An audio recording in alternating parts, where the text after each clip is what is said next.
Oke, selamat pagi, siang, sore, atau malam. Kembali lagi bersama saya Sohitagi Prastyo sebagai technical konsultan dari PT Logos Teknologi Utama.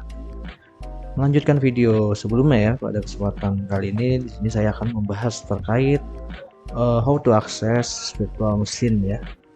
Jadi pada video sebelumnya saya sudah jelaskan terkait pembuatan virtual machine yang bisa kita gunakan sesuai kebutuhan kita ya tentunya ya, dengan kita bisa menentukan batasan-batasan atau maksimal dari penggunaan memori, bahkan dari segi RAM dan lain sebagainya itu bisa kita tentukan sendiri. Jadi untuk video kali ini di sini saya akan membahas terkait mengakses terkait virtual machine tersebut. Setelah kita buat, maka tentunya kan kita gunakan untuk kita deploy sesuatu ya di virtual machine tersebut ya. Jadi bagaimana mengaksesnya? Langsung saja. Di sini pastikan login terlebih dahulu portal.azure.com. Lalu untuk selanjutnya kita pilih virtual machine karena kita akan mengakses virtual machine ya. Nah setelah itu kita pernah buat di sini ya untuk virtual machine-nya ya. Jadi untuk yang belum tahu cara membuatnya bisa nonton video sebelumnya terlebih dahulu. Nah ini untuk selanjutnya kita akan mengaksesnya. Nah di sini tentunya kita akan start running dulu ya teman-teman ya. Karena di sini sudah saya running sebelumnya, maka jika status masih stop ini kita perlu start lebih dahulu. Di sini ya kita apply atau kita start. Jika sudah, kita tinggal klik saja jika statusnya sudah running. Nah, di sini untuk mengakses VM-New ini bisa kita gunakan dua cara. Yang pertama bisa kita gunakan RDP. Di sini kita konekkan ke RDP ya, Remote Desktop Protocol. Tapi untuk RDP ini biasanya kami sarankan untuk testing only saja ya teman-teman ya. Jadi tinggal di-download RDP-nya. Jadi biasanya ini untuk awal-awal ya, kita bisa mengakses RDP ini di awal pada saat setelah pembuatan VM ini. Untuk mengakses secara cepat kita tinggal download RDP file di sini, lalu kita loginkan saja ya dengan akun yang kita buat sebelumnya ya, VM-nya ya. Lalu akan otomatis masuk ke VM.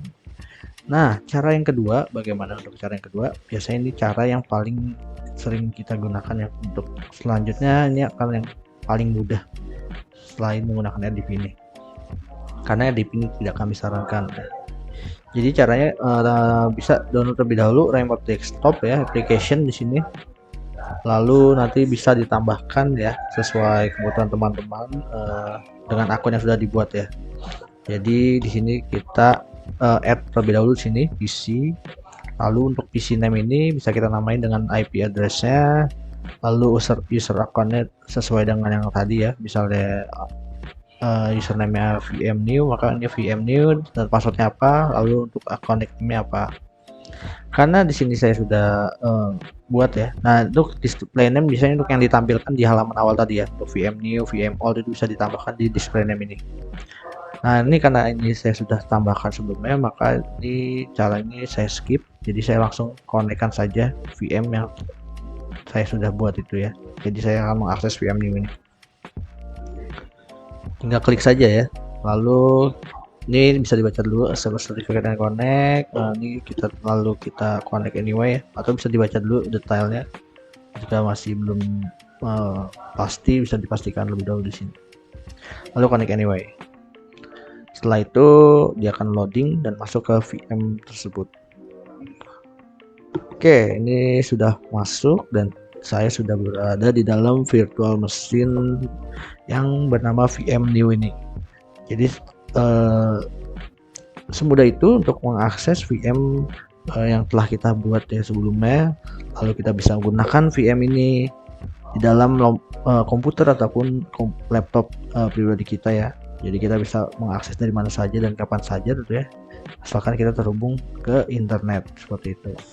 Jadi kita bisa mengakses untuk menambahkan Active Directory ataupun domain controller, itu bisa kita tambahkan langsung di server manager ini.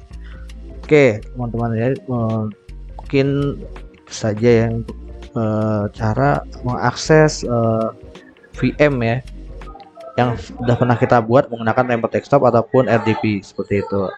Jadi mungkin cukup sekian untuk video kali ini. Jika ada pertanyaan bisa langsung ditanyakan di kolom komentar. Mungkin cukup sekian dan terima kasih.